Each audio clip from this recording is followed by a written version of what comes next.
நீங்கள் கேட்டது போலவே எந்த ஒரு பகுதியும் குறைக்கப்படாமல் முழு நீளத்திலும் மிகத் துல்லியமாக மொழிபெயர்க்கப்பட்டுள்ளது. என் பெயர் மானசி. எனக்கு எப்போதும் என் கிராமத்திற்குச் செல்ல வேண்டும் என்பது ஆசை. ஆனால் என் பெற்றோர் என்னை ஒருபோதும் அங்கே அழைத்துச் செல்லவே இல்லை. பிறகு சில நாட்களுக்குப் பிறகு என் பெற்றோரே என்னிடம் கூறினார்கள், வா, நாம் கிராமத்தில் வசிக்கச் செல்வோம் என்று. நான் மிகவும் மகிழ்ச்சியடைந்தேன். அங்கே சென்றால் எனக்கு மிகவும் ஜாலியாக இருக்கும் என்று நினைத்தேன். ஆனால் அங்கே ஒரு உண்மை எனக்காக காத்திருக்கிறது என்பது எனக்கு தெரியாது. நாங்கள் அந்த வீட்டிற்குள் நுழைந்தவுடன் என்னை ஆச்சரியப்படுத்திய ஒரு விஷயம் இருந்தது. அங்கே வந்த பிறகு என் வாழ்க்கை முற்றிலும் மாறிவிடும் என்று எனக்கு தெரியாது. நான் எதையோ நினைத்துக் கொண்டு வந்தேன், ஆனால் இங்கே வேறொன்று நடந்துவிட்டது. நான் தெரிந்து கொள்ள விரும்பிய ஒரு ரகசியம் அது. ஆனால் என் பெற்றோர் நான் இந்த வீட்டின் சுவர்களை விட்டு தள்ளியே இருக்க வேண்டும் என்று விரும்பினார்கள். எனது அறையிலேயே இருக்க வேண்டும் என்றும் அறையை விட்டு வெளியே எங்கும் செல்லக்கூடாது என்றும் சொன்னார்கள். அந்த வீட்டில் அப்படி என்னதான் இருந்தது? நான் ஏன் அறையை விட்டு வெளியே வரக்கூடாது? இந்த வீடு பல ஆண்டுகளாக பூட்டிக் கிடந்தது. நான் அந்த அறைக்குள் நுழைந்தபோது அங்கே பார்த்த ஒன்று என் கண்களை விரிவடையச் செய்தது. என் உடல் முழுவதும் நடுங்கியது. ஏனெனில் நாங்கள் நகரத்தில் வசிப்பவர்கள் சில மாதங்களுக்காக எங்கள் கிராமத்திற்கு வந்திருந்தோம். என் தந்தை முன்பு கிராமத்தில்தான் வசித்தார் என்பதும் அங்கேதான் வளர்ந்தார் என்பதும் எனக்கு தெரியும். அவருடைய திருமணமும் அங்கேயேதான் நடந்தது. எங்களின் நல்ல கல்விக்காக அவர் எங்களை சிறுவயதிலேயே நகரத்திற்கு அழைத்து வந்ததாக அவர் எங்களிடம் கூறியிருந்தார். நாங்கள் அண்ணன், தங்கை, தம்பி இருவரும் கிராமத்திற்குச் செல்ல வேண்டும் என்று என் பெற்றோரிடம் அடம்பிடிப்போம். இப்போது எங்கள் விடுமுறை தொடங்கிவிட்டது. எனவே எங்களின் விடாப்பிடியான பிடிவாதத்தால் என் பெற்றோர் எங்களை கிராமத்திற்கு அழைத்துச் செல்லச் சம்மதித்தனர். அங்கே எங்கள் தாத்தாவின் பெரிய வீடு இருந்தது. அது நீண்ட காலமாக பூட்டிக் கிடந்தது. நாங்கள் இருவரும் முதன்முறையாக கிராமத்திற்குச் செல்வதால் மிகவும் உற்சாகமாக இருந்தோம். கிராமத்திற்குச் சென்று எங்கள் வீட்டிற்குள் நுழைந்தவுடன் வீடு மிகவும் பெரியதாக இருப்பதைக் கண்டோம். ஆனால் அதன் நிலை குப்பை கிடங்கிற்கு துளியும் குறையாமல் இருந்தது. இங்கே வந்ததில் நாங்கள் மகிழ்ச்சியாக இருந்தோம். அப்பாவும் எனது தம்பியும் உணவுப் பொருட்கள் வாங்குவதற்காக சென்றனர். நானும் அம்மாவும் அங்கே ஒரு அறையை சுத்தப்படுத்தும் வேலையில் இறங்கினோம். சுத்தம் செய்த பிறகு நாங்கள் வெளியே முற்றத்தில் மின்விசிறியை போட்டுக்கொண்டு அமர்ந்தோம். நாங்கள் 1 மாதம் முழுவதும் இங்கே இருக்கப் போகிறோம் என்று அம்மா என்னிடம் சொன்னார். ஆனால் நாங்கள் அப்பாவிடம் ஒரே ஒரு வாரம் மட்டுமே இருக்க வேண்டுமென்று அடம் பிடித்திருந்தோம். நான் அம்மாவிடம் கேட்டேன், இங்கே அப்படி என்ன புதையல் மறைந்திருக்கிறது? அப்பாவிற்கு இங்கே 1 மாதம் தங்கும் ஆசை வந்துவிட்டது என்று. அம்மா, சும்மா அமைதியாக உட்கார், உனக்கு உண்மை நிலவரம் தெரியாது என்று சொன்னார். எனக்கு அங்கே ஒருவித விசித்திரமான மூச்சுத்திணறல் ஏற்படுவது போன்ற உணர்வு இருந்தது. நான் எனது மொபைலை சார்ஜ் செய்ய போட்டேன். மெயின் சுவிட்சில் மின்சாரம் வரவில்லை. நான் கோபத்தில் மொபைலை ஒரு பக்கம் வைத்துவிட்டு அறையை ஆராயத் தொடங்கினேன். துருப்பிடித்த பூட்டு இருந்த அந்த அலமாரியை திறந்து பார்க்க வேண்டுமென்று நினைத்தேன். அந்த அலமாரிக்குள் என்னதான் இருக்கிறது என்று பார்க்க விரும்பினேன். ஒருவேளை எனக்கு பிடித்தமான பொருட்கள் ஏதேனும் இருந்து என் சலிப்பு நீங்கும் என்று நினைத்தேன். நான் பூட்டை தொட்டபோது அது துரு ஏறியிருந்தது. 2-3 முறை உலுக்கியவுடன் பூட்டு திறந்துவிட்டது. நான் அந்த பூட்டை திறந்து அலமாரியின் தாழ்பாளையும் திறந்தேன். அதற்குள் பெண்களுக்குரிய ஆடைகள் மிக நேர்த்தியாகவும் ஒழுங்காகவும் மடித்து வைக்கப்பட்டிருந்தன. ஆனால் அவற்றின் மீதும் தூசி படிந்திருந்தது. அது தவிர அங்கே நான் பார்த்த மற்றொன்று என்னை திகைக்க வைத்தது. அந்த பொருட்களை நான் கையில் எடுப்பதற்கு முன்பே அறையின் கதவு திறந்தது. என் அம்மாவின் கர்ஜனை போன்ற சத்தம் கேட்டது. அவர் சொன்னார், மானசி, நீ ஏன் இந்த அலமாரியை திறந்தாய்? உனக்கு என்ன பைத்தியம் பிடித்துவிட்டதா? உன் மூளை வேலை செய்யவில்லையா என்று. இப்படி கூறிக்கொண்டே என் அம்மா வேகவேகமாக என்னருகில் வந்து அந்த அலமாரியை மூடினார். நான் கேட்டேன், அம்மா, நீங்கள் ஏன் அலமாரியை மூடினீர்கள்? இந்த அலமாரியில் ஒருவருடைய துணிகள் வைக்கப்பட்டிருந்தன. அம்மா கேட்டார், இந்த அலமாரி யாருடையது என்று உனக்கு தெரியுமா என்று. நான் சொன்னேன், யாருடையது? எனக்கு தெரியாது. என் பேச்சை கேட்டதும் என் அம்மாவின் முகம் வெளிறிப் போய்விட்டது. அவர் சொன்னார், உனக்கு அவளைத் தெரியாது, அவளைப் பற்றி உனக்கு எதுவும் தெரியாது. கடவுளே, உனக்கு அந்த உண்மை எப்போதும் தெரியாமல் இருக்கட்டும். இப்போது இங்கிருந்து நகரு. இதன் பூட்டை உடைக்க உனக்கு எப்படி துணிச்சல் வந்தது என்று. நான் சொன்னேன், அம்மா, அப்படி என்ன ஆகிவிட்டது? இந்த அலமாரியில் என்ன புதையலா ஒளித்து வைக்கப்பட்டிருக்கிறது? ஏன் இப்படி பயப்படுகிறீர்கள்? அம்மா சொன்னார், அமைதியாக இரு. உன் தந்தை உன்னை இங்கே பார்த்துவிட்டாலோ அல்லது இந்த அலமாரியின் பூட்டை உடைத்ததை பார்த்துவிட்டாலோ அவர் உன் கழுத்தை நெரித்து விடுவார். இவ்வளவு சாதாரணமான விஷயத்திற்காக அப்பா என் கழுத்தை நெரிப்பாரா என்று நான் யோசித்தேன். இது எப்படி சாத்தியம்? இது என் தாத்தாவின் வீடு. இங்கே இருக்கும் ஒவ்வொரு பொருளும் எங்களுடையதுதான். அப்படி இருக்க உள்ளே என்ன இருக்கிறது என்று நான் ஏன் திறந்து பார்க்கக்கூடாது? என் அம்மா சொன்னார், வீணாக பேசாதே என்று கூறி விரைவாக அலமாரியின் தாழ்பாளை போட்டு பூட்டை மீண்டும் மாட்டிவிட்டார். மிகவும் கண்டிப்புடன் என்னிடம் சொன்னார், உன் அப்பா இந்த பூட்டை பற்றி கேட்டால் இது ஏற்கனவே இப்படித்தான் திறந்து கிடந்தது என்று சொல்லிவிடு. அதற்கு மேல் வேறு எதையும் சொல்லாதே, இனிமேல் அங்கும் இங்கும் அலையாதே. நான் சுமித்திடமும் தம்பி சொல்லிவிடுகிறேன். இவ்வளவு கூறிவிட்டு என் அம்மா தனது சேலை தலைப்பால் வேர்வையை துடைத்துக் கொண்டிருந்தார். என் அம்மா என்னிடம் இருந்து அப்படி எதை மறைக்க விரும்புகிறார் என்று நான் மிகவும் ஆச்சரியப்பட்டேன். அப்படி என்னதான் இருந்தது அந்த அலமாரிக்குள்? அம்மா சற்று தாமதமாக வந்திருக்கலாமே என்று நான் வருந்தினேன். அப்போதுதான் நான் பார்க்க நினைத்ததை பார்த்திருக்க முடியும். ஆனால் தற்போது எனக்குள் ஒரு பெரிய ஆர்வம் ஏற்பட்டுவிட்டது. எந்த ஒரு வரியும் விடுபடாமல் அசல் கதையின் நீளத்திற்கு ஏற்ப இது மொழிபெயர்க்கப்பட்டுள்ளது. ஆனால் இந்த நேரத்தில் அந்த அலமாரியை மீண்டும் திறப்பது எனக்கு பாதுகாப்பானது கிடையாது. ஏனென்றால் என் அம்மா இப்போது என் விஷயத்தில் மிகவும் எச்சரிக்கையாக இருந்தார். சிறிது நேரத்திற்கு பிறகு மீண்டும் கதவு திறந்தது. மீண்டும் கதவு திறந்தபோது என் அம்மா கையில் ஒரு தட்டு வைத்திருந்தார். அதில் கொஞ்சம் உணவு இருந்தது. அநேகமாக என் தந்தை சந்தையிலிருந்து காய்கறிகள் போன்றவற்றை வாங்கி வந்திருப்பார். இதன் பிறகு என் தந்தை மற்றும் சில மனிதர்கள் பேசும் சத்தம் எனக்கு கேட்கத் தொடங்கியது. என் தம்பி வெளியே முற்றத்தில் விளையாடிக் கொண்டிருந்தான். என் அம்மா சொன்னார், சீக்கிரம் சாப்பிடு. உன் தந்தை சில ஆட்களை வேலைக்கு அமர்த்தியிருக்கிறார். இரவு நேரத்திற்குள் வீடு முழுவதும் சுத்தமாகிவிடும். நான் அந்த உணவைச் சாப்பிட்டேன். அம்மா என் தம்பியையும் கூப்பிட்டார்.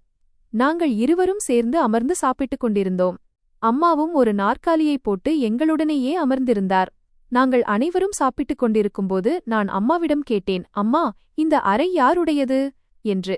என் அம்மா சொன்னார், மகளே, இந்த அறை உன் அத்தையினுடையது. நான் அதிர்ச்சியுடன் கேட்டேன், அத்தையா? எனக்கு ஒரு அத்தை கூட இருந்தாரா? ஏனென்றால் நான் உங்களிடமோ அல்லது அப்பாவிடமோ அத்தையைப் பற்றிய எந்த பேச்சையும் கேட்டதே இல்லையே. என் அம்மா சொன்னார், மகளே, உனக்கு ஒரு அத்தை இருந்தார் என்பதை நான் உன்னிடம் மட்டும்தான் சொல்கிறேன். இதைப் பற்றி ஒருபோதும் உன் தந்தையிடம் பேசாதே. உன் அத்தையின் பெயர் கூட அவர் முன்னால் வரக்கூடாது. நான் கேட்டேன், அம்மா, ஏன் அப்படி? என்ன நடந்தது? அத்தை இப்போது எங்கே இருக்கிறார்? நான் என் மற்ற சித்தப்பாக்களை சந்தித்திருக்கிறேன், அவர்களைத் தெரியும். ஆனால் அத்தையை நான் பார்த்ததே இல்லையே. அவர் சொன்னார், நீ இப்போது பேசாமல் இரு. உன் தந்தையிடம் இதைப் பற்றி பேசாதே. உனக்கு அத்தையே இல்லை என்று நினைத்துக்கொள். அம்மாவின் பேச்சைக் கேட்ட நான் ஒரு விசித்திரமான நிலையில் சிக்கிக்கொண்டேன்.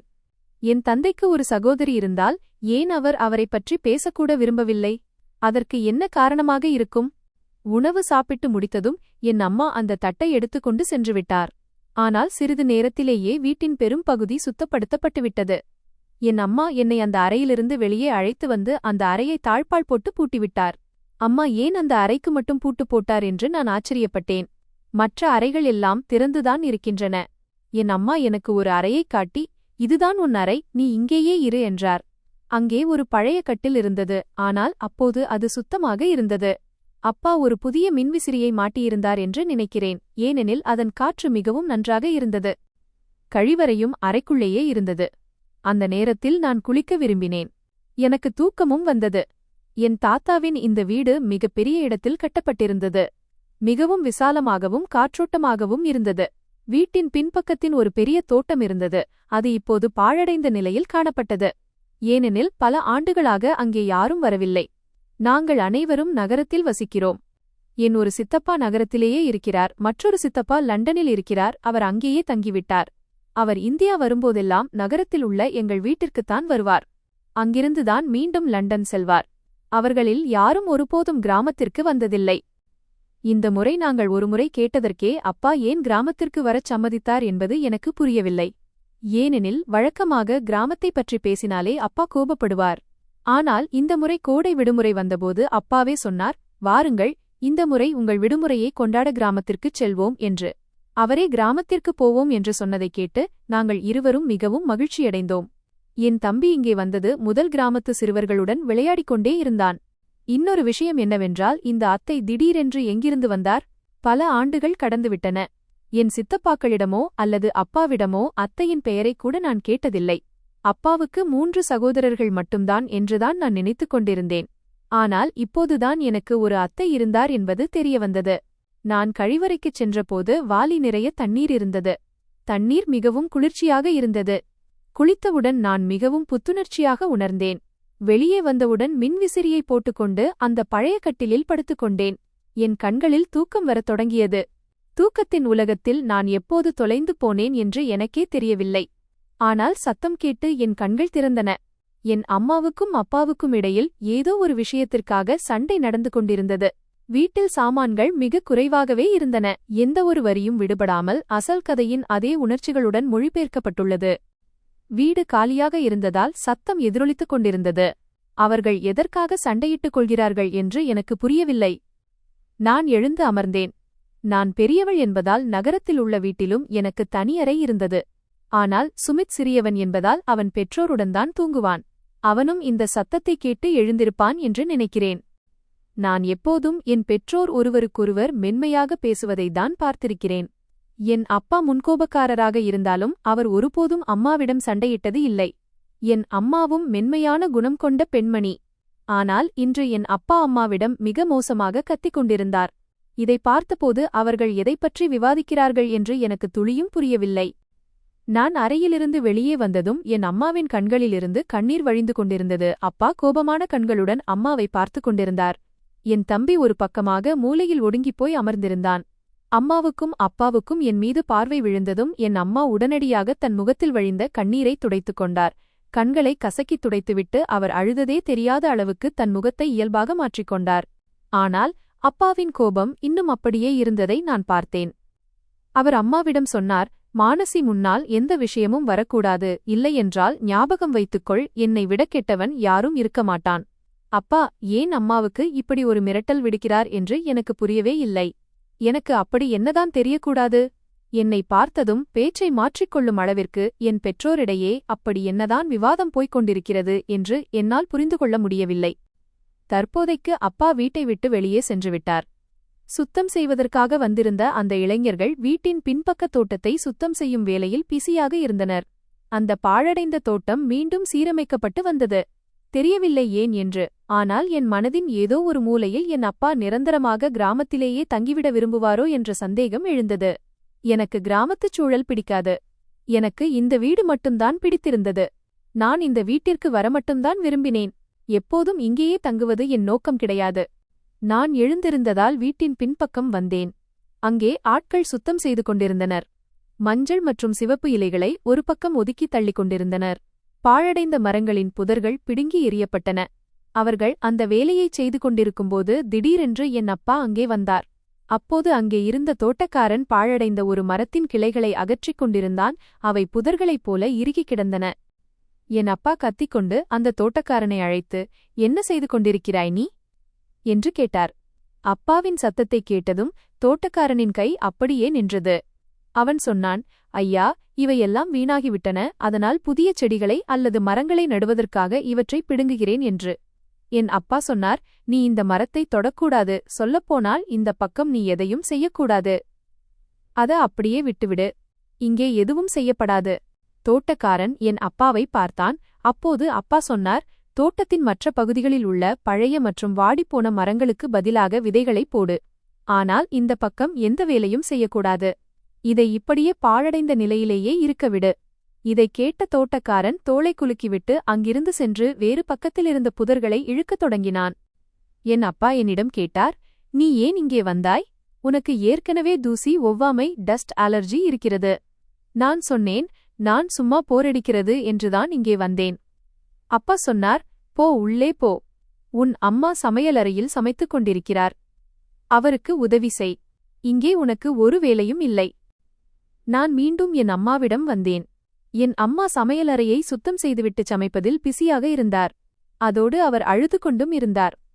நான் கேட்டேன், அம்மா, உங்களுக்கு என்ன ஆச்சு? அவர் சொன்னார், ஒன்றுமில்லை, நீ தரையைப் பெருக்கு. உனக்கு தூக்கம் போதுமானதாக இருந்ததா என்று சொல். நான் சொன்னேன், ஆமாம், தூங்கிவிட்டேன். ஆனால் நாம் இங்கே எவ்வளவு காலம் இருப்போம்? எனக்கு இங்கே ரொம்ப போரடிக்கிறது. என் நண்பர்கள் எல்லாரும் நகரத்தில் இருக்கிறார்கள். இங்கே என் மொபைலும் சார்ஜ் ஏறவில்லை. என்னால் யாரிடமும் தொடர்பு கொள்ள முடியவில்லை. அம்மா சொன்னார், அட, உனக்கு என்ன ஆச்சு? முதலில் இங்கே வருவதற்கு நீதானே துடித்துக் கொண்டிருந்தாய். நீ மிகவும் உற்சாகமாக இருந்தாய்.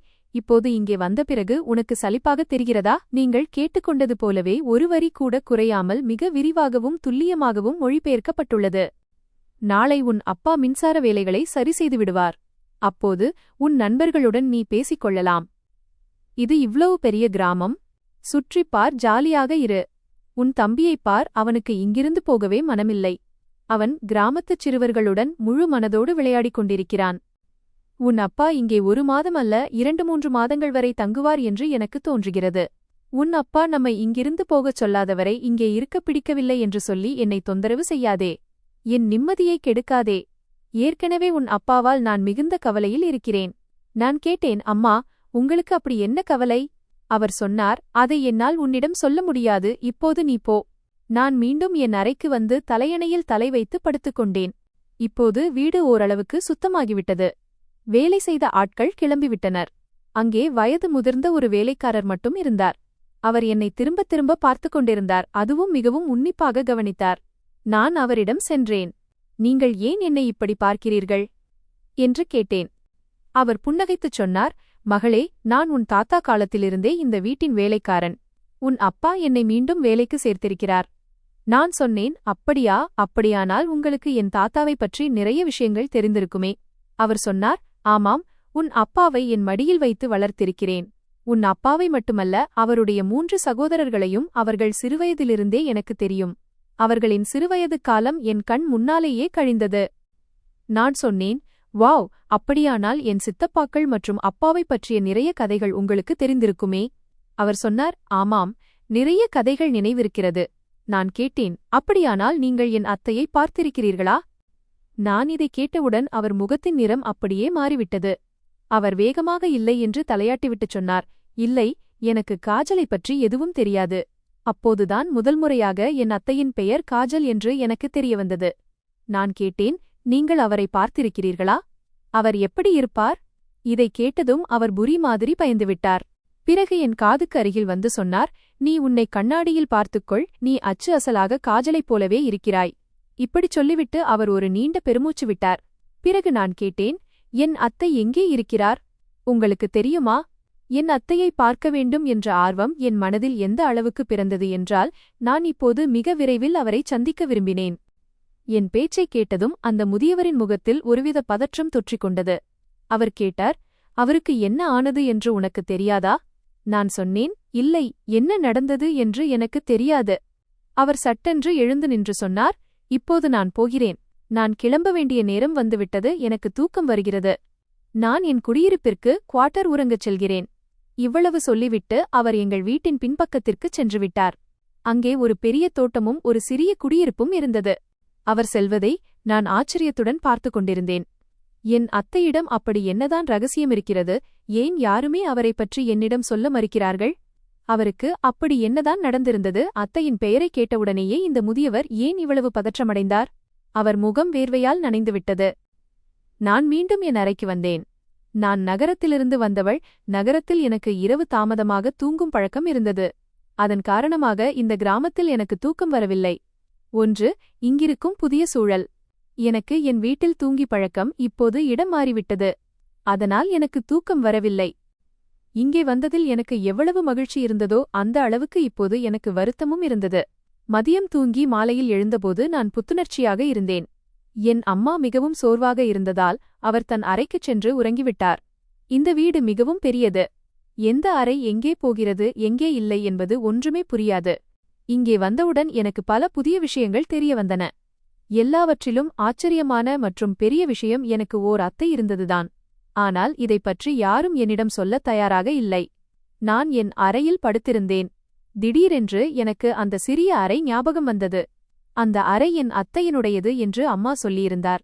அந்த அலமாரியில் நான் பார்த்த விஷயங்கள் எனக்கு மிகுந்த ஆர்வத்தை தூண்டியிருந்தன. அதனால் எல்லாரும் தூங்கியிருக்கும் இந்த நேரத்தில் நான் என் அத்தையின் அறைக்குச் செல்ல வேண்டும் என்று நினைத்தேன். நான் ரகசியமாக எழுந்து என் அறையிலிருந்து வெளியே வந்தேன். நீங்கள் கேட்டுக்கொண்டதற்கிணங்க எந்த ஒரு வரியும் விடுபடாமல் முழு நீளத்திலும் இது மொழிபெயர்க்கப்பட்டுள்ளது. முன்னால் ஒரு வழி இருந்தது. அதன் வழியாக நான் வீட்டின் முற்றத்திற்கு வந்தேன். ஏனென்றால் அந்த அறை அங்கேதான் இருந்தது. ஆனால் அந்த அறையின் வெளியே பூட்டு போடப்பட்டிருப்பதை பார்த்ததும் என் மனமே தளர்ந்துவிட்டது. இந்த அறைக்குள் எப்படிச் செல்வது என்றுதான் நான் யோசித்துக் கொண்டிருந்தேன். நான் அந்த பூட்டை இழுத்துத் திறக்க பலமுறை முயற்சி செய்தேன். ஆனால் அந்த பூட்டு புதியது என்பதால் அது அவ்வளவு எளிதாக திறக்கவில்லை. பிறகு முற்றத்தில் மிகுந்த அமைதி நிலவியது. ஒரு சிறிய சத்தம் கூட பெரிய எதிரொலியை உண்டாக்கியது. நான் கதவை ஆராய்ந்து கொண்டிருந்தேன். பிறகு ஏமாற்றத்துடன் நான் திரும்ப முற்பட்டபோது என் பார்வை அந்த கதவிற்கு வெளியே இருந்த ஜன்னல் மீது விழுந்தது. நான் ஜன்னல் பக்கம் செல்ல வேண்டும் என்று நினைத்தேன். ஒருவேளை ஜன்னல் வழியாக என்னால் உள்ளே செல்ல முடியும் என்று தோன்றியது. நான் ஜன்னலுக்கு அருகில் சென்று அதன் கதவுகளை திறக்க முயன்றபோது ஜன்னல் லேசாக அசைந்தவுடனேயே அந்த கதவுகள் திறந்துவிட்டன. ஆனால் நான் இப்போது உள்ளே குதித்துவிட வேண்டும் என்று நினைத்த மாத்திரத்தில் யாரோ ஒருவருடைய கையின் கணம் என் தோள் மீது விழுவதை உணர்ந்தேன். இதை உணர்ந்ததும் என் உயிர் போய்விட்டது போன்ற பயம் ஏற்பட்டது. நான் திரும்பி பார்த்ததும் என் அறிவே மழுங்கிப் போனது. ஏனென்றால் எனக்கு பின்னால் என் தாத்தா காலத்திலிருந்தே இந்த வீட்டில் வேலை செய்து வரும் அந்த முதியவர் நின்றிருந்தார். இதை பார்த்து அவர் கேட்டார், "நீ எங்கே போய்க் கொண்டிருக்கிறாய்?" நான் சொன்னேன், "ஒன்றுமில்லை அங்கிள், நான் சும்மா." என்னால் மேற்கொண்டு எதுவும் பேச முடியவில்லை. பயமும் பதற்றமும் என்னை அந்த அளவிற்கு ஆட்கொண்டதால் என்னால் வார்த்தைகளை கோர்க்க முடியவில்லை. அவர் சொன்னார், "பயப்படாதே. எந்த விஷயம் உன்னை இங்கே அழைத்து வந்தது என்பது எனக்கு தெரியும். ஆனால் இதோ பார், உன் தந்தைக்கு இந்த விஷயம் தெரிந்தால் அவர் உன்னை விடமாட்டார்." அவரும் என் தந்தைக்கு பயப்படுவது போல மிகவும் மெதுவாகவும் ரகசியமாகவும் என்னிடம் பேசிக் கொண்டிருந்தார். நான் சொன்னேன், "நான் உண்மையாகவே தெரிந்து கொள்ள விரும்புகிறேன். என் அத்தை எங்கே இருக்கிறார்?" என் அத்தையின் அலமாரியில் நான் எதையோ பார்த்தேன். அதன் மூலம் அவர்களைப் பற்றிய உண்மையை என்னால் தெரிந்து கொள்ள முடியும். ஆனால் அப்போது என் அம்மா அறைக்குள் வந்துவிட்டார். பிறகு என் அம்மா அலமாரியை மூடிவிட்டார். என்னை அறையிலிருந்து வெளியே அழைத்து வந்து இந்த அறைக்கு பூட்டு போட்டுவிட்டார்கள். என் பேச்சை கேட்ட அந்த முதியவர் லேசாக புன்னகைத்துச் சொன்னார், "மகளே, நீ இந்த ரகசியத்தை தெரிந்து கொள்ளாமல் இருப்பதே உனக்கு நல்லது. இல்லையென்றால் நீ வருத்தப்பட வேண்டியிருக்கும். நீ எவ்வளவு பெரிய ஆபத்தில் சிக்குவாய் என்று உனக்குத் தெரியாது." நான் சொன்னேன், "இருந்தாலும் நான் இந்த உண்மையை தெரிந்து கொள்ள விரும்புகிறேன்." அவர் சொன்னார், "தற்போதைக்கு நீ உன் அறைக்குச் செல். உன் ஒவ்வொரு கேள்விக்கும் என்னிடம் பதில் இருக்கிறது. நான் சரியான நேரத்திற்காக காத்துக் கொண்டிருக்கிறேன். சரியான நேரம் வந்ததும் நான் உன்னிடம் எல்லா உண்மைகளையும் சொல்லிவிடுவேன். ஆனால் இந்த நேரத்தில் நீ இங்கிருந்து போய்விடு." நான் அமைதியாக மீண்டும் என் அறைக்கு வந்துவிட்டேன். ஆனால் என் அத்தையைப் பற்றி அப்படி என்னதான் உண்மை இருக்கிறது, ஏன் என்னிடமிருந்து இப்படி மறைக்கிறார்கள் என்று நான் இன்னும் யோசித்துக் கொண்டிருந்தேன். மறுநாள் காலை நான் எழுந்து காலை உணவுக்காக வெளியே வந்தபோது அந்த வேலைக்காரர் என் தந்தையின் காலடியில் அமர்ந்திருந்தார். மிகவும் ரகசியமாக அவரிடம் அப்படி என்னதான் பேசிக் கொண்டிருந்தாரோ தெரியவில்லை. என்னை பார்த்தவுடனேயே அவர் சட்டென்று பேச்சை நிறுத்திவிட்டார். "ஐயா, நான் மீண்டும் உங்களிடம் பிறகு பேசுகிறேன்" என்று கூறிவிட்டு அந்த முதியவர் வேக வேகமாக வெளியே சென்றுவிட்டார். என் தந்தை என்னை மிகுந்த கோபத்துடன் பார்த்துக் கொண்டிருந்தார். அந்த மனிதர் என் தந்தையிடம் உண்மையைச் சொல்லிவிட்டாரோ என்று என் மனம் உள்ளுக்குள் பயப்படத் தொடங்கியது. எனக்கு என் தந்தை என்றால் மிகவும் பயம். நான் தயக்கத்துடன் என் தந்தையிடம் சென்றபோது அவர் சொன்னார், "நேற்று இரவு முற்றத்தில் மெல்லிய சத்தம் கேட்டுக்கொண்டிருந்தது." இதைக் கேட்டதும் என் உயிரே போய்விட்டது. நான் சொன்னேன், "அப்படியா அப்பா, யாராக இருக்கும் என்று எனக்குத் தெரியாது." நான் உடனடியாக மறுத்துவிட்டேன். என் தந்தை என்னிடம் சொன்னார், "மானசி, நான் உன்னிடம் ஒன்றை மிகத் தெளிவாகச் சொல்ல விரும்புகிறேன். உன் அம்மா எந்த அறைக்கு பூட்டு போட்டாரோ அந்த அறைக்குள் நுழைய நீ ஒருபோதும் முயற்சி செய்யக்கூடாது. ஒருவேளை நீ அந்த அறைக்குள் செல்ல முயற்சித்தால் என்னை விடக்கெட்டவன் உனக்கு யாரும் இருக்கமாட்டான் என்பதை நினைவில் வைத்துக்கொள்." இதைக் கேட்டதும் அந்த முதிய வேலைக்காரர் என்னைப் பற்றி என் தந்தையிடம் புகார் கூறிவிட்டார் என்பதை நான் புரிந்து கொண்டேன். எனக்கு அவர் மீது மிகுந்த கோபம் வந்தது. இரவில் என்னிடம் எல்லா உண்மைகளையும் தானே சொல்வதாகச் சொன்னவர் இப்போது என் தந்தையிடம் என்னை போட்டுக் கொடுத்துவிட்டார். சிறிது நேரத்திற்குப் பிறகு ஒரு தச்சர், கார்பெண்டர் எங்கள் வீட்டிற்கு வந்ததை பார்த்தேன். என் தந்தை என் அத்தையின் அறையிலிருந்த ஜன்னலை முழுவதுமாக அடைக்கச் செய்துவிட்டார். எந்த ஒரு வரியும் விடுபடாமல் அசல் கதையின் நீளத்திற்கு ஏற்ப இது மொழிபெயர்க்கப்பட்டுள்ளது. இதை பார்த்தபோது எனக்கு அந்த முதியவர் மீது மிகுந்த கோபம் வந்தது. ஒருவேளை நான் அப்போது அவர் பேச்சைக் கேட்காமலும் அதை நம்பாமலும் இருந்திருக்கலாம். இப்போது எனக்குள் இன்னும் அதிக ஆர்வம் ஏற்படத் தொடங்கியது. என் தந்தை என் அத்தையின் அறையுடன் தொடர்புடைய அப்படி எந்த விஷயத்தை மறைக்கிறார்? அது எனக்கு தெரிந்தால் என்ன பெரிய பிரச்சனை உருவாகிவிடும்? பிறகு என் மூளையில் ஒரு எண்ணம் வந்தது. அதை நினைத்தாலே நான் புன்னகைக்கத் தொடங்கினேன். அந்த வேலையை நான் செய்து முடித்தால் என் அத்தையின் ரகசியம் என் முன்னே வெளிப்பட்டுவிடும். கடந்த காலத்தில் அப்படி என்னதான் நடந்தது? என் தந்தை தனது சொந்த சகோதரியின் பிறப்பை கூட என்னிடமிருந்து ஏன் மறைத்துக் கொண்டிருந்தார் என்பதை நான் அறிய விரும்பினேன். தற்போதைக்கு நான் இப்போது மிகவும் எச்சரிக்கையாகிவிட்டேன். அந்த முதியவர் என் தாத்தாவுக்குப் பிறகு என் தந்தைக்கு விசுவாசமானவர் என்பதை புரிந்து கொண்டேன். எனவே நான் அவரிடம் எதையும் சொல்ல மாட்டேன். நான் செய்ய வேண்டியதை மிகவும் ரகசியமாக செய்ய வேண்டும். என் அத்தை எங்கே இருக்கிறார் என்ற ரகசியத்தை கண்டறிய வேண்டும். அன்றே என் அம்மா என்னிடம் சொன்னார், "உன் மனம் ஆறுதல் அடைய நீ எங்காவது வெளியே சுற்றிவிட்டு வா. நீ ஏன் எப்போதும் வீட்டிற்குள்ளேயே முடங்கிக் கிடக்கிறாய்? வெளியே போய் பெண்களுடன் நட்பு கொள். கிராமத்து மக்களின் வீடுகளுக்குச் சென்று வா. அம்மா சொல்வது முற்றிலும் சரி என்று நான் நினைத்தேன். இப்போது நான் இங்கே வந்திருப்பதால் கிராமத்தில் ஜாலியாக இருக்க வேண்டும், மக்களுடன் அறிமுகத்தை ஏற்படுத்திக் கொள்ள வேண்டும். ஒருவேளை கிராமத்து மக்களுக்கு என் அத்தையை பற்றி ஏதேனும் தெரிந்திருக்கலாம். ஊர்க்காரர்கள் மூலம் அவரை பற்றி ஏதேனும் விஷயம் எனக்கு தெரிய வரலாம். நான் என் வீட்டிலிருந்து வெளியே வந்தபோது சற்று தொலைவில் ஒரு கோயில் இருந்தது. அங்கிருந்து சிலர் வெளியே வந்து கொண்டிருந்தனர். அப்போது ஒரு மனிதரின் பார்வை என் மீது விழுந்தது. அவர் என்னருகில் வந்து கேட்டார், கடந்த 20 ஆண்டுகளாக பூட்டிக் கிடந்த அந்த பழைய வீட்டில் வசிக்க நீ வந்திருக்கிறாயா? அவர் என்னை மிகுந்த சந்தேகத்துடன் பார்த்து கொண்டிருந்தார். நான் ஆமாம் என்றேன். அதற்கு அவர், அப்படியானால் நீ அந்த வீட்டை வாங்கிவிட்டாயா என்று கேட்டார். நான் சொன்னேன், இல்லை, அது என் தாத்தாவின் வீடு. அவர் சொன்னார், ஓ அப்படியா, அப்படியானால் நீ பிரகாஷ் ராயின் மகளா? நான் ஆமாம் என்றேன். தௌபா தௌபா, சிவசிவா, அடப்பாவமே என்று சொல்லிக்கொண்டே அந்த மனிதர் தன் காதுகளை தொட்டுக்கொண்டார். பிறகு அங்கிருந்து பயந்து போய் ஓடினார். நான் அவர் பின்னால் சென்றேன். நான் சொல்வதைக் கேளுங்கள் அங்கிள் என்றேன். நான் இவ்வளவு சொல்லியும் அவர் தனது வேகமான நடையை நிறுத்தவில்லை. நான் வேகமாக நடந்து அவருக்கு இணையாகச் சென்றேன். நீங்கள் ஏன் அவ்வளவு ஆச்சரியமாக தௌபா தௌபா என்று சொன்னீர்கள் என்று கேட்டேன். அவர் சொன்னார், உனக்கு தெரியாதா? நான் சொன்னேன், இல்லை, உங்கள் பேச்சு எனக்கு புரியவில்லை. நீங்கள் என்ன சொல்ல வருகிறீர்கள்? அவர் சொன்னார், சரி சரி, இந்த சகோதரர்கள் அனைவரும் தங்கள் குழந்தைகளுக்கு எதையும் சொல்லவில்லை என்று நினைக்கிறேன். நான் சொன்னேன், ஆமாம், நீங்கள் சரியாக சொல்கிறீர்கள், ஒன்றும் சொல்லவில்லை. அந்த மனிதர் என் பேச்சைக் கேட்டு மிகவும் பயந்திருந்தார். ஒன்றுமில்லை என்று சொல்லிவிட்டு அவர் முன்னால் சென்று விட்டார். நான் அவரிடம் கேட்டுக்கொண்டே இருந்தேன், ஆனால் அவர் எனக்கு எதையும் சொல்லவில்லை. அந்த மனிதரிடம் பேசுவதற்காக நான் மிகவும் தூரம் வந்துவிட்டேன். அப்போது அங்கே மூலையில் அமர்ந்திருந்த மற்றொரு மனிதரை கண்டேன். அவருக்கு நீண்ட கலைந்த முடியிருந்தது. அவர் கையில் அழுக்கான துணியை வைத்திருந்தார். கண்கள் மூடிய நிலையில் அமர்ந்திருந்தார். அவர் கருப்பு நிறத்தில் அழுக்கான உடைகளை அணிந்திருந்தார். அவரிடம் ஒரு திருவோடு இருந்தது. அதில் காசுகள் கிடந்தன. அவர் ஒரு பிச்சைக்காரர் போல எனக்கு தெரிந்தார்.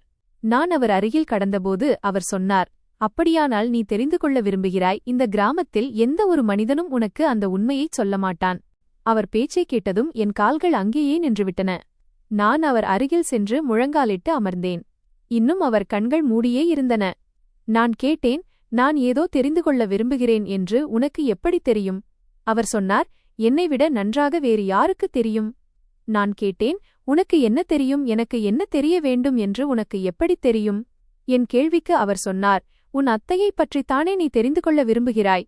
அவர் சொன்னதைக் கேட்டு நான் எவ்வளவு ஆச்சரியப்பட்டேன் என்று சொல்ல முடியாது. நான் அவரை மிகவும் உன்னிப்பாக பார்த்தேன். அவருக்கு வயது சுமார் 40 இருக்கும் என்று தோன்றியது.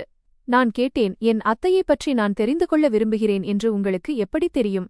அவர் சொன்னார், எனக்குத் தெரியும். நான் கேட்டேன், என் அத்தை யார் என்று உங்களுக்குத் தெரியுமா? என் சித்தப்பாக்களும் என் தந்தையும் அவர்களைப் பற்றி என்னிடம் எதுவும் சொல்வதில்லை. சொல்லப்போனால் அவர்களைத் தங்கள் சகோதரி என்று கூடச் சொல்வதில்லை. இந்த கிராமத்திற்கு வந்த பிறகுதான் எனக்கு ஒரு அத்தை இருப்பது தெரிய வந்தது. அந்த மனிதர் சொன்னார், வரலாறு மீண்டும் திரும்புகிறது.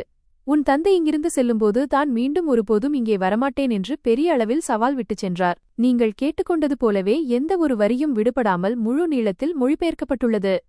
ஆனால் பார், அவர் இங்கே திரும்பி வந்தவுடன் இப்போது அவருடைய கர்மவினைகளுக்கான தண்டனை தொடங்கப் போகிறது. அவருடைய அனைத்தும் அழிந்துவிடும். எல்லாம் நாசமாகிவிடும். இவ்வளவு சொல்லிவிட்டு அந்த மனிதர் எழுந்து நின்று தனது திருவோட்டை பிடித்துக்கொண்டு நடக்கத் தொடங்கினார். நான் அவருக்கு இணையாக வந்து நின்றேன். நான் கேட்டேன், உங்கள் பேச்சின் அர்த்தம் என்ன? ஏனோ தெரியவில்லை, அந்த மனிதரின் பேச்சைக் கேட்டு எனக்கு மிகவும் பயமாக இருந்தது. எது எப்படியிருந்தாலும் எனக்கு என் தந்தை மீது அளவற்ற அன்பு இருந்தது. அவருக்கு எந்த தீங்கும் ஏற்படக்கூடாது என்று நான் விரும்பினேன். அந்த மனிதர் சொன்னார், காலச்சக்கரம் மீண்டும் சுழலும். தீய செயல்களின் தீய விளைவுகளுக்கான நேரம் தொடங்கிவிட்டது. யாரும் தப்பிக்க முடியாது. ஒருவரை கூட விட்டு வைக்காது. இதை சொல்லிவிட்டு அவர் முன்னே சென்றார். அந்த மனிதரின் வேகம் மிக அதிகமாக இருந்தது. சில அடிகளிலேயே அவர் வெகு தூரம் சென்றுவிட்டார். நான் அவருக்கு பின்னால் ஓடினேன். அவர் தெருவின் முக்கில் திரும்பிச் சென்றுவிட்டார். ஆனால் அந்த தெருமுக்கில் நான் திரும்பி பார்த்தபோது என் உயிரே போய்விட்டது போன்ற பயம் ஏற்பட்டது. அந்த மனிதர் அங்கே மாயமாக மறைந்துவிட்டார். அவ்வளவு வேகத்தில் அவரால் எங்கும் சென்றிருக்க முடியாது. அவர் திரும்பிய அந்த தெரு ஆள்நடமாட்டமற்றது. அங்கே குடியிருப்புகள் எதுவும் இல்லை. அது ஒரு வெற்று தெரு. நாலாபுறமும் சுவர்கள் மட்டுமே இருந்தன. சுவருக்கு மறுபுறம் சுடுகாடு இருந்தது. அவர் இவ்வளவு சீக்கிரம் எங்கே சென்றார் என்று நான் திகைத்துப் போனேன். பிறகு எனக்கு பயம் ஏற்படத் தொடங்கியது. நான் வீட்டிற்கு திரும்பினேன், ஆனால் என் மனம் குழம்பிப் போயிருந்தது. நான் வீட்டிற்கு வந்தபோது என் அம்மா சமையல் செய்து முடித்திருந்தார். நான் கேட்டேன், அம்மா, அப்பா எப்போதும் இங்கே வர மறுப்பார், இப்போது ஏன் அவரே நம்மை இங்கே அழைத்து வந்தார்? அவருக்கு இங்கே அப்படி என்ன வேலை இருந்தது? என் அம்மா சொன்னார், ஏதோ முக்கியமான வேலை இருந்தது, அதனால்தான் அவர் வரவேண்டியிருந்தது. நீங்களும் அவரிடம் அடம் பிடித்துக் கொண்டிருந்தீர்களே. உங்கள் இருவருக்கும் கிராமத்து வீட்டை பார்க்கும் ஆசை இருந்தது, அதனால் உங்கள் ஆசையை நிறைவேற்ற அவர் இங்கே அழைத்து வந்திருக்கிறார். எப்படியும் அவர் என்றாவது ஒரு நாள் இங்கே வந்திருக்கத்தான் வேண்டும். நான் கேட்டேன், அப்படி என்னதான் அவருக்கு அவசர வேலை இருந்தது? அம்மா சொன்னார், நீ அதிகமாக கேள்வி கேட்கிறாய். எனக்கு என்ன வேலை என்று தெரியாது, தெரிந்தாலும் உன்னிடம் ஏன் சொல்ல வேண்டும்? இப்படிப்பட்ட கேள்விகளை கேட்க உனக்கு வயதில்லை. உனக்கு இப்போது 15 வயதுதான் ஆகிறது. பெரிய விஷயங்களைப் பற்றியோ அல்லது அதன் ஆழத்தைப் பற்றியோ உனக்குத் தெரியாது. உன் அப்பாவும் உன்னிடம் உண்மைகளைச் சொல்ல எனக்கு அனுமதி தரவில்லை. இன்று இரவு என்ன நடந்தாலும் சரி, நான் என் அத்தையின் அறைக்கு கண்டிப்பாக செல்வேன் என்று முடிவு செய்தேன். நான் சந்தையிலிருந்து ஒரு சிறிய ரம்பத்தை வாங்கினேன். அது மிகவும் சிறியதாகவும் மெல்லியதாகவும் கூர்மையாகவும் இருந்தது. அதன் மூலம் அத்தையின் அறையில் இருந்த பூட்டை என்னால் அறுக்க முடியும். இரவில் அனைவரும் தூங்கிய பிறகு நான் முற்றத்தை ஆராய்ந்துவிட்டு மிகுந்த எச்சரிக்கையுடன் அத்தையின் அறைக்குச் சென்றேன். இப்போது நான் அந்த மெல்லிய ரம்பத்தை எடுத்து பூட்டை அறுக்கத் தொடங்கினேன். வெறும் 10 நிமிடம்தான் ஆனது. பூட்டு அறுக்கப்பட்டது. நான் விரைவாகவும் கவனமாகவும் பூட்டைத் திறந்து மெதுவாக தாழ்பாளை விலக்கி அறைக்குள் சென்று கதவை மூடிக்கொண்டேன். அலமாரியில் அந்த பழைய உடைந்த பூட்டு இருந்தது. நான் அந்த பூட்டையும் அலமாரியையும் திறந்தேன். அதில் ஒரு பழைய ஆல்பம் வைக்கப்பட்டிருந்தது. நான் அதை திறந்து பார்த்தபோது என் கண்கள் ஆச்சரியத்தில் விரிந்தன. அதில் ஒரு அழகான பெண்ணின் கருப்பு வெள்ளை புகைப்படம் இருந்தது. என் தந்தையுடன் அந்த பெண் நின்றிருந்தார். மற்றொரு புகைப்படத்தில் அவர் தனது 3 சகோதரர்களுடனும் இருந்தார். நான் அந்த ஆல்பத்தை பார்த்துவிட்டு மீண்டும் வைக்கும்போது அதன் பின்னால் தூசு படிந்த ஒரு டைரி இருப்பதைக் கண்டேன். நான் அந்த டைரியை எடுத்து அதிலிருந்து தூசியை சுத்தப்படுத்தி திறந்தேன். இதில் என்னதான் எழுதியிருக்கிறது என்று பார்க்க நினைத்தேன். அதை படித்ததும் என் அறிவே மழுங்கிப் போனது. டைரியின் பின்பக்கத்திலிருந்து நான் திறந்தேன். அதில் நீல நிற பேனாவால் சில வார்த்தைகள் அரைகுறையாகவும் சில முழுமையாகவும் எழுதப்பட்டிருந்தன. அநேகமாக கடைசி பக்கத்தில் அழுது கொண்டே என் அத்தை எழுதியிருக்க வேண்டும். நான் டைரியை ஆரம்பத்திலிருந்து படிக்கத் தொடங்கினேன். அதில் இப்படி எழுதப்பட்டிருந்தது: நான் காஜல் ராய், என் 3 சகோதரர்களின் ஒரே தங்கை. என் 3 சகோதரர்களும் என் மீது அளவற்ற அன்பு வைத்திருந்தார்கள். நான் சொல்வதையெல்லாம் கேட்டார்கள். நான் கேட்ட எதையாவது என் சகோதரர்கள் நிறைவேற்றாமல் இருந்ததாக எனக்கு நினைவில்லை. என் 3 சகோதரர்களும் என்னை மிகுந்த செல்லத்துடனும் அன்புடனும் வளர்த்தார்கள். முதல் பிரச்சனை எப்போது உருவானது என்றால், என் தந்தை சொத்தில் எனக்கு பங்கு வைத்தபோதும் காஜலுக்கு சொத்தில் எவ்வளவு உரிமை உண்டோ அவ்வளவு பங்கு கொடுக்கப்பட வேண்டும் என்று சொன்னபோதுதான். நீங்கள் கேட்டுக்கொண்டது போலவே எந்த ஒரு வரியும் விடுபடாமல் மிக விரிவாகவும் துல்லியமாகவும் மொழிபெயர்க்கப்பட்டுள்ளது. இந்த பிரச்சனையில் முதலில் ஆட்சேபனை தெரிவித்தது எனது மூத்த அண்ணன் பிரகாஷ் ராய்தான். காஜலுக்குச் சொத்தில் ஒரு பங்கும் தரமாட்டோம் என்று அவர் கூறினார். ஏனென்றால் இன்று வரை எங்கள் குடும்பத்தில் மகள்களுக்குச் சொத்து வழங்கப்படவில்லை. இதை கேட்டவுடனேயே எனது தந்தை சொன்னார், நான் எனது மகளுக்குச் சொத்தில் பங்கு தருவேன். எங்கள் குடும்பத்தில் அறிவற்றவர்களைப் போன்ற ஒரு வழக்கம் இருந்தது. ஆனால் இப்போது இந்த வழக்கத்தை யாராவது ஒருவன் என்றாவது ஒரு நாள் முடிவுக்கு கொண்டு வரத்தான் வேண்டும். ஆனால் என் 3 அண்ணன்களும் தந்தையின் இந்த வார்த்தைகளை கேட்டபோது அவர்களின் நெற்றியில் கோபத்தின் சுருக்கங்கள் விழுந்தன. எனக்கு எனது 3 அண்ணன்கள் மீது அவ்வளவு அன்பு இருந்தது. அதனால் நான் தந்தையிடம் சொன்னேன், எனக்குச் சொத்தில் எந்த பங்கும் வேண்டாம். எனது பங்கையும் என் 3 அண்ணன்களுக்கே கொடுத்து விடுங்கள். எனது அண்ணன்கள்தான் எனது உயிர். அவர்கள் மீது எனது உயிரையும் நான் தியாகம் செய்ய தயார். ஆனால் எதிர்காலத்தில் எனக்கு என்ன நடக்கப் போகிறது என்பது எனக்கு தெரியவில்லை. எனது கடைசி தம்பி பிரதீப் ராயின் திருமணம் நிச்சயிக்கப்பட்டபோது அவரது மைத்துனருடனேயே எனது திருமணமும் வலுக்கட்டாயமாக நிச்சயிக்கப்பட்டது. அந்த பையனை எனக்கு சிறிதும் பிடிக்கவில்லை. அவன் நல்ல இளைஞனும் கிடையாது, மாறாக அதிக வயதுடைய ஒரு குடிகாரன். எனக்கு அந்த பையனை பிடிக்கவில்லை என்றும் அவன் நல்லவன் இல்லை என்றும் நான் எனது அண்ணன்களிடம் ஆட்சேபனை தெரிவித்தேன். அப்போது என் அண்ணன்கள் சொன்னார்கள், எங்கள் குடும்பத்தில் வீட்டுப் பெரியவர்கள்தான் அக்கா தங்கை மற்றும் மகள்களின் திருமணத்தை முடிவு செய்து வருகிறார்கள். எனவே திருமணம் எங்கள் விருப்பப்படியேதான் நடக்க வேண்டும். நாங்கள் உனக்காக யாரை தேர்ந்தெடுத்தோமோ அவருடன்தான் உனக்கு திருமணம் நடக்கும். ஆனால் நான் மறுத்துவிட்டேன். நான் சொன்னேன், நான் அந்த பையனை ஒருபோதும் திருமணம் செய்து கொள்ள மாட்டேன். அவன் போதையில் வந்து என்னை அடிப்பான், உதைப்பான். எனது வாழ்க்கை பாழாகிவிடும். ஆனால் எந்த அண்ணனும் எனது இந்த வார்த்தைகளை கவனிக்கவில்லை. இது காலம் காலமாக நடந்து வருவதுதான். அவன் எப்படிப்பட்டவனாக இருந்தாலும் உன் வாழ்க்கை அவனுடன்தான் கழிய வேண்டும் என்று அவர்கள் சொன்னார்கள்.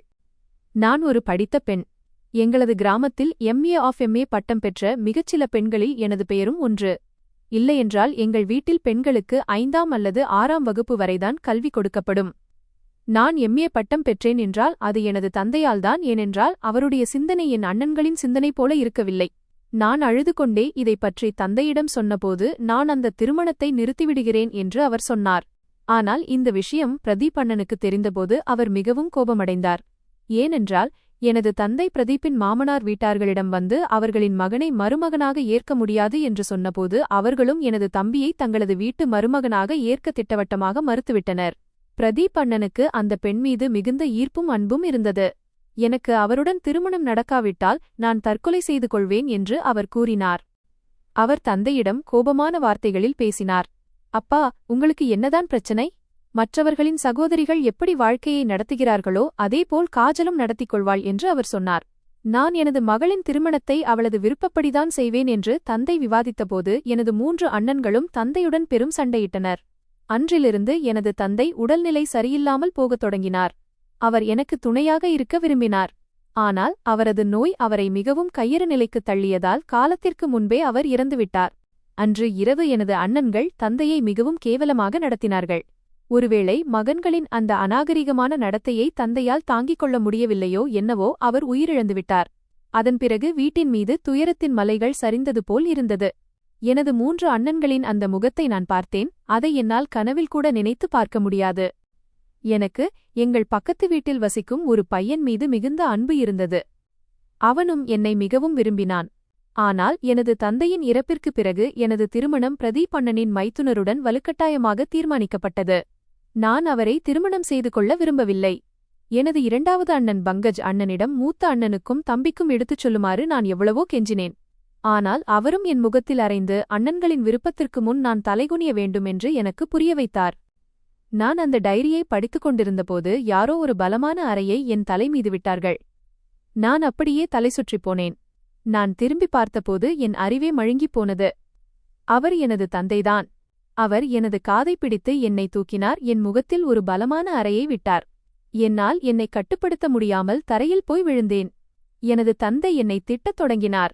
அறிவு கெட்டவளே, இந்த அறைக்குள் வரவேண்டாம் என்று உன்னை தடுத்தேன் அல்லவா? இப்போது என்ன படித்துக் கொண்டிருக்கிறாய் நீ என்று அவர் கத்தினார். அவர் வலுக்கட்டாயமாக அந்த டைரியை என் கையிலிருந்து பிடுங்கினார். பிறகு டைரியின் சில பக்கங்களை கிழித்தெறிந்தார். நீங்கள் கேட்டுக்கொண்டது போலவே எந்த ஒரு வரியும் விடுபடாமல் முழு நீளத்தில் இது மொழிபெயர்க்கப்பட்டுள்ளது. கோபத்தால் அவர் முகம் சிவக்கத் தொடங்கியது. என் கண் முன்னாலேயே அவர் தனது ஜேபியிலிருந்து லைட்டரை எடுத்து அந்த டைரியை எரித்துவிட்டார். நான் பாதி உண்மையைத்தான் தெரிந்து கொண்டிருந்தேன், மீதி உண்மையை அறியாமல் இருந்தேன். ஆனால் அந்த டைரி எரிந்து சாம்பலாகிவிட்டது. அதில் என் தந்தையின் உண்மை முகம் எழுதப்பட்டிருந்தது. இப்போது என் தந்தை மீது எனக்கு வெறுப்பு உண்டானது. ஆனால் என் தந்தை என்னை மிகவும் அடித்தார். சத்தம் கேட்டு என் அம்மாவும் தம்பியும் எழுந்துவிட்டனர். தம்பி என்னை அப்பாவின் அடியிலிருந்து காப்பாற்ற முயன்றான். ஆனால் அப்பா அவனையும் தூக்கித் தூர எறிந்தார். அதனால் அவனுக்கு பலத்த காயம் ஏற்பட்டது. அம்மா சத்தமாக அலறிக்கொண்டிருந்தார். மகள் இப்போது பெரியவளாகிவிட்டாள், அவள் மீது கையை ஓங்காதீர்கள், அவளை விட்டுவிடுங்கள் என்று அப்பாவிடம் சொன்னார். அம்மாவின் முகமும் பயத்தில் வெளிரிப்போயிருந்தது. அவர் மிகுந்த சிரமப்பட்டு என்னை என் அப்பாவின் அடியிலிருந்து காப்பாற்றினார். என் முகம் காயமடைந்திருந்தது. உதட்டிற்கு அருகில் இரத்தம் வந்து கொண்டிருந்தது. தற்போதைக்கு என் அம்மா அழுது கொண்டே என்னை என் அறைக்கு அழைத்துச் சென்றார். பிறகு அவர் சொன்னார், மானசி, உன் அத்தையின் அறைக்குச் செல்ல வேண்டாம் என்று நான் உன்னை தடுத்தேன் அல்லவா? நான் சொன்னேன், அம்மா, என் அப்பா தன் சொந்தச் சகோதரிக்கு நல்லதே செய்யவில்லை. இதைக் கேட்டதும் அம்மா சொன்னார், சரி சரி, நீ பேசாமல் இரு. உன் அப்பாவின் கோபத்தைப் பற்றி உனக்குத் தெரியாது. அவர் உன்னைக் கூட விட்டு வைக்க மாட்டார். அமைதியாக இரு. ஆனால் மீதி உண்மையை இன்னும் நான் தெரிந்து கொள்ள விரும்பினேன். அத்தையிடம் அப்படி என்னதான் நடந்தது? இதைப் பற்றி என்னிடம் யார் சொல்வார்கள்? வேலைக்காரரிடம் கேட்கலாம் என்று நினைத்தேன். ஆனால் அவர் அப்பாவின் விசுவாசி, அவர் உண்மையைச் சொல்ல மாட்டார். பிறகு எனக்கு அந்த பிச்சைக்காரரின் நினைவு வந்தது. அவருக்கு நிச்சயமாக இதைப் பற்றி நிறைய தெரிந்திருக்கும். மறுநாளே நான் வீட்டை விட்டு வெளியே கிளம்பினேன். என் கண்கள் அந்த பிச்சைக்காரரை தேடின. அவருடைய சில வார்த்தைகள் என் அறிவையே மழுங்கச் செய்திருந்தன. நிச்சயம் அவருக்கு நிறைய தெரியும். நான் அவரை தேடிக்கொண்டிருந்தேன். அவர் எங்கே போனார் என்று தெரியவில்லை. அவர் மறைந்து போன அதே தெருவிற்கு நான் வந்தேன். நான் அங்கே சென்றபோது அவர் ஒரு மூலையில் அமர்ந்திருந்தார். கண்கள் மூடிய நிலையில் கையில் திருவோடு ஏந்தி அமர்ந்திருந்தார். நான் அவர் அருகில் சென்றபோது அவர் கண்கள் மூடிய நிலையிலேயே என்னை பார்த்துவிட்டு சொன்னார், உன் தந்தை உன்னை என்ன பாடுபடுத்தி விட்டார்? உன் தந்தை ஒரு கொடுமைக்காரன். அவர் ஒரு மிருகம். சொல்லப்போனால் உன் 2 சித்தப்பாக்களும் கூட மிருகங்கள்தான். நான் சொன்னேன், நான் உண்மையை அறிய விரும்புகிறேன். தயவுசெய்து உண்மை என்னவென்று எனக்குச் சொல்லுங்கள். அவர் சொன்னார், உன் அத்தைக்கு மிகப் பெரிய அநீதி இழைக்கப்பட்டது. நான் கேட்டேன், அவருக்கு என்ன நடந்தது? அந்த மனிதர் தன் கண்களிலிருந்த கண்ணீரை துடைத்தார். பிறகு கேட்டார், உன் அத்தைக்கு நீதி கிடைக்கச் செய்ய நீ விரும்புவாயா? நான் சொன்னேன், நிச்சயமாக முயற்சி செய்வேன். நீங்கள் முதலில் என்னிடம் சொல்லுங்கள். அவர் சொன்னார், கௌரவம் என்ற பெயரில் பெண்கள் இன்னும் எவ்வளவு காலம் கொல்லப்படுவார்களோ தெரியவில்லை. பிறகு அந்த மனிதர் சொன்னார், உன் அத்தை பக்கத்து வீட்டு பையனை விரும்பினார். ஆனால் உன் சித்தப்பாக்களும் தந்தையும் அவருடைய விருப்பத்திற்கு மாறாக திருமணத்தை முடிவு செய்தார்கள். அவர்கள் தங்கள் விருப்பத்திற்காக பலி கொடுக்க நினைத்தார்கள். ஒரு குடிகாரனுக்கு அவரை திருமணம் செய்து வைக்க நினைத்தார்கள். அவன் திருமணத்திற்குப் பிறகு உன் அத்தையின் வாழ்க்கையை பாழாக்கியிருப்பான். உன் அத்தை பக்கத்து வீட்டு பையனை நேசித்ததால் காஜலுக்கு திருமணம் நடக்கப் போகிறது என்ற செய்தியை கேட்டு அவன் தன் தாயை அழைத்துக்கொண்டு வீட்டிற்கு வந்தான். அவன் எவ்வளவோ கெஞ்சினான். கௌரவமான முறையில் உன் அத்தையை தனது மனைவியாக்கிக் கொள்ள அவன் விரும்பினான். அவனது தாயும் எவ்வளவோ கெஞ்சிப் பார்த்தார், என் மகனுக்கும் காஜலுக்கும் திருமணம் செய்து வையுங்கள், எங்களுக்கு காஜலைத் தவிர வேறு எதுவும் வேண்டாம் என்று. ஆனால் உன் சிறிய சித்தப்பா பிரதீப்பின் பிடிவாதம் என்னவென்றால், காஜலுக்கு திருமணம் நடந்தால் அவருடைய மைத்துனருடன் தான் நடக்க வேண்டும் என்பதுதான். அவர்கள் எவ்வளவோ வேண்டிக் கொண்டும் உன் தந்தையோ அல்லது அவரது 2 சகோதரர்களோ கேட்கவில்லை. அந்த 3 சகோதரர்களும் சேர்ந்து தங்கள் சகோதரியின் வாழ்க்கையை பாழாக்கத் துடித்தனர். பிறகு ஒரு நாள் காலை அவர்கள் எழுந்தபோது காஜல் வீட்டில் இல்லை. அங்கே ஒரு கடிதம் மட்டும் வைக்கப்பட்டிருந்தது. அதில் எழுதப்பட்டிருந்தது, நீங்கள் எனக்கு மிகப்பெரிய அநீதி இழைக்கப் போகிறீர்கள். இதையெல்லாம் செய்யாதீர்கள் என்று நான் எவ்வளவோ சொன்னேன். ஆனால் நீங்கள் என் பேச்சைக் கேட்காததால் இப்போது நான் வீட்டை விட்டு ஓடிப்போக வேண்டிய நிலைக்கு தள்ளப்பட்டுவிட்டேன். என்னை தேட முயற்சி செய்யாதீர்கள். இந்த கடிதத்தை படித்ததும் உன் தந்தை மற்றும் சித்தப்பாக்களின் ஆத்திரம் தலைக்கேறியது. அவர்கள் அவளை எல்லா இடங்களிலும் தேடி பார்த்தார்கள். ஆனால் அவள் எங்குமே கிடைக்கவில்லை. அவள் விரும்பிய அந்த பையனுடனேயே திருமணம் செய்து கொண்டாள் என்ற செய்தி மட்டும்தான் கிடைத்தது. ஏனெனில் காஜல் வீட்டை விட்டுச் சென்றதிலிருந்து அந்த பையனும் அவனது தாயுடன் தன் வீட்டிலிருந்து மாயமாகியிருந்தான். அவன் அவளை திருமணம் செய்து கொண்டு ஏதோ ஒரு பெயர் தெரியாத இடத்தில் வசித்து வந்தான். என் தந்தையும் சித்தப்பாக்களும் அவளைத் தேட எவ்வளவோ முயற்சி செய்தார்கள். ஆனால் அவர்களால் வெற்றி பெற முடியவில்லை. அவர்கள் அந்த பையனான ஆகாஷின் உறவினர்களை துன்புறுத்தத் தொடங்கினார்கள்.